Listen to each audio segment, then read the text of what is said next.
Now I'm going to hand it over to Andy, and it's on lifelong practice of surrender. Over to you. Recording me, aren't you? Yes, I am. Guilty. Just signed it. Fuck knows what I've signed, you know what I mean? Your life You've away. signed it. Yeah, that's it. Yeah, I'll sign anything. Yeah, my name's Andy, I'm an addict. Feeling a bit tired. I've got this fucking thing in my eye. It's not a sty, it's blepharitis. It's driving me mad at the moment. You can't pop it. I want to just go to the top and get all the yellow out. And after, so I am kind of surrendering, but I have to wait. But I am by nature like very self-centered, and I was reading that today, and I was just thinking every time I sort of come into a meeting, it is a form of surrender, isn't it? Like you kind of, when you come to a meeting, you are kind of surrendering to this program. You're going, this program. What's going on? Oh, ambiance. Oh, God, Ros, that's great. I surrender there's some fucking lunatics in this program. It's good in here now, sorry, much better. Funny. They do it some meetings. Fucking candles, it's like, is anybody there? Like, it's like a crack house and it's somebody. Such a good idea, fucking brilliant. You know what I mean? Yeah. Oh, we are funny, aren't we? Fucking yeah, just that whole kind of, like I say, I'm by nature like very self-centered, and I suppose, I've kind of looked at my life as like one big indulgence. I wouldn't have said it was hell, you know what I mean? My using wasn't hell, and it wasn't terrible, it was just, I found drugs, and that kind of sorted me out. It was kind of, from the age of sort of 12, by the age of about 15, I started properly kind of smoking cannabis, LSD, and stuff like that. And then I say it did kind of alter how I felt and stuff like that, the drugs. And I remember because I had my first suicide attempt when I was about 19 and a half, and I'd had enough. I didn't really think I'd had enough. I just had enough of life. I didn't know how to deal with life, but I think it's the drugs that actually kept me alive. If it wasn't for the drugs, I probably would have done a better job of killing myself. And I tried to kill myself on a couple of occasions, and as you can see, I didn't succeed. But that whole sort of notion of, I'm an atheist. I don't really believe it. I don't believe in God. No, I don't really believe in God. I fucking don't believe in God. But I was brought up a Catholic, so that book is set really deep. And I remember about 20 years ago, I was in the bath, and it's that sort of nagging thing about God, and I thought, I don't believe in you, God, you're fucking shit, and all that, and going, trying to be all brave and that, and I was really, but I kind of ducked down when I said the words. So religion really impacted on my life, that whole, I brought up, my parents were Polish refugees, they were Catholics, and it was, so religion, that was very fear-based. My life was, there was a lot of fear in my life, and always wanted people to look after me. I didn't have the ability, when I went out with women, they always had to have somewhere to live, I could never fucking all I ever did was really kind of sofa surf and fuck about, and then you get a girlfriend with a flat, lovely, but it was all kind of all about me. It was all about my. It was, it wasn't about her or how I felt about her, or there was no about considering her or being kind to her. It was all sort of based on not being homeless, having somewhere to live, somebody to look after me. It was very self-centered, and then the using, on top of that, it was. It was really weird. What a kind of weird life it was. It was just all about me all the time. I was so worried. I was scared.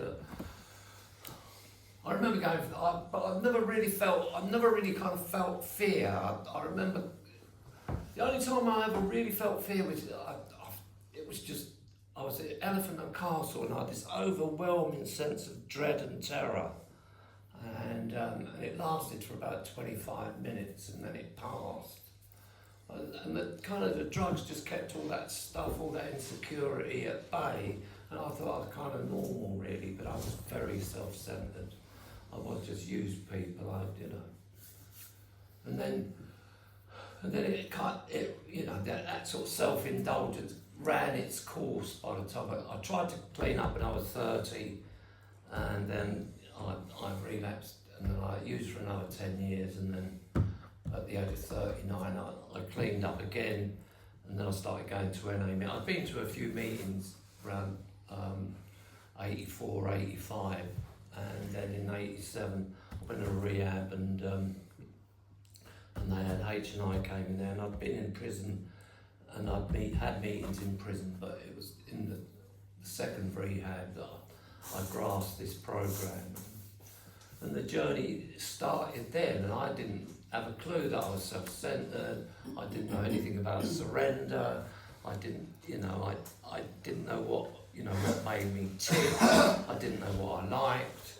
I was just very insecure. I was just trying to get off drugs, and but it was funny because when that step eight, popped up for me when I was in this rehab. And they read out step 8, and I thought, yeah, that's it. That's the one for me. I'm going to make a list of all persons I had harmed, and my family are going to hoist me aloft and fucking walk me through the streets of Clapham because I'm such a wonderful recovering addict and all that old bollocks.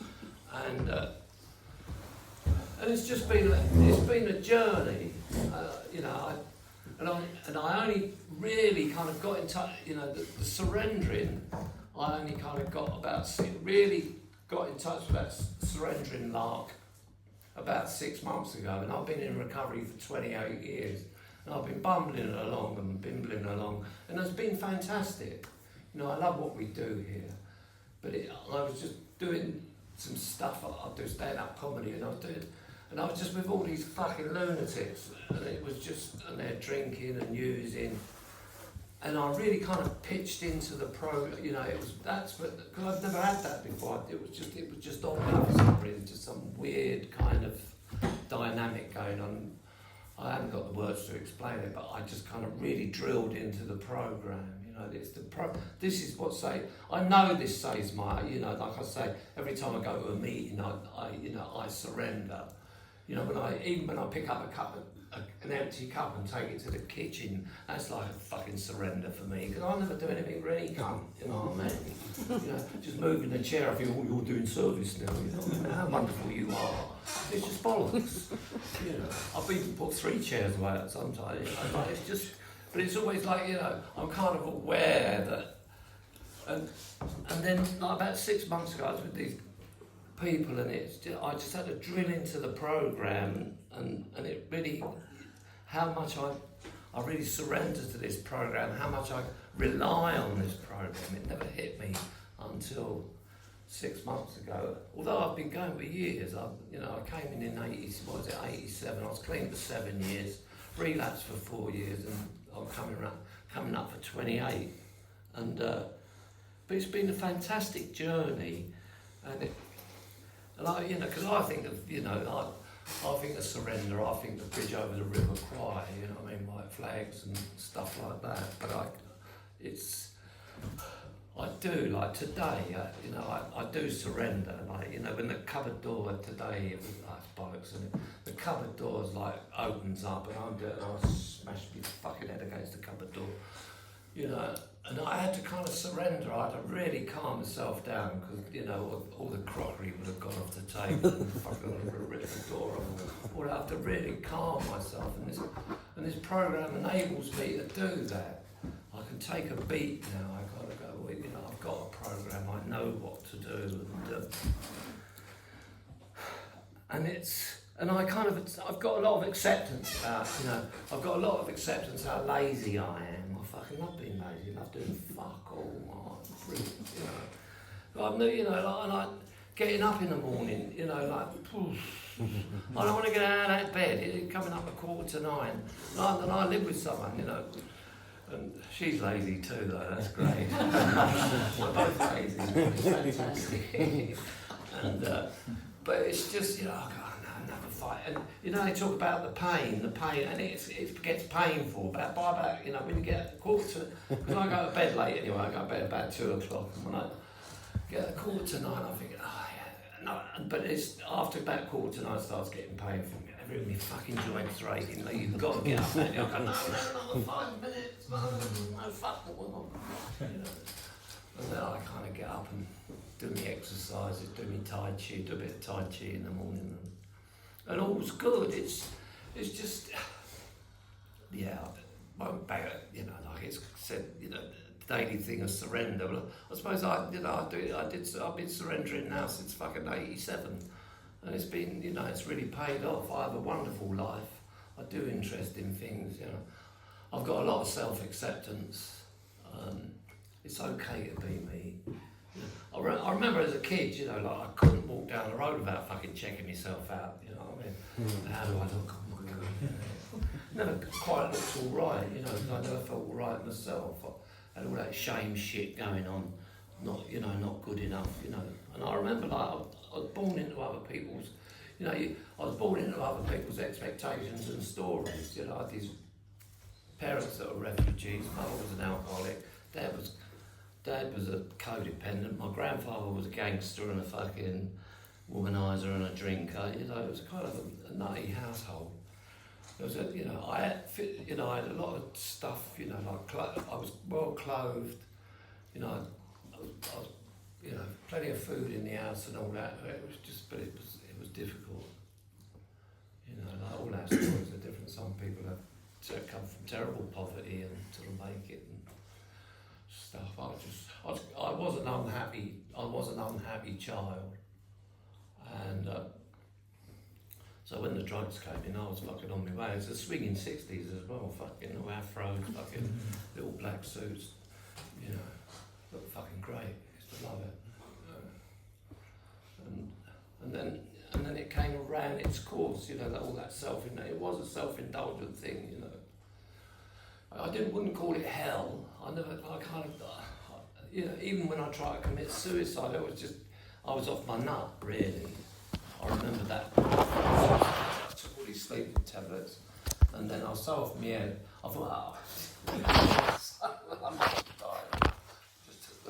Took the rest, and luckily somebody found me. But it was, you know, like I don't know if it was a waste of time or, you know, what I could have been. I was quite articulate. You know, I write pretty well. I'm quite artistic. I like the arts. You know, I'm kind. Right, still 5 minutes.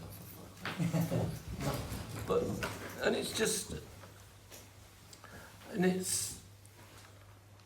it's this program, you know, like I just connect with it. I do, you know, I do the other mob as well. I won't, not the grown-up one of this fellowship, but like deals with dysfunctional families and all that, and I find that really useful, kind of going and having a look at that, and how I treat myself.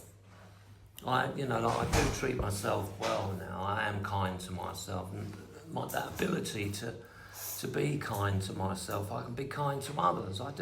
It was all about conflict and having a row and you cunt this, I'll knock you out, fuck off, blah, blah, blah, blah. And that doesn't, you know, that's not the language I use now. I kind of, you know, life is much, much gentler. And anyway, I'm fucking 78.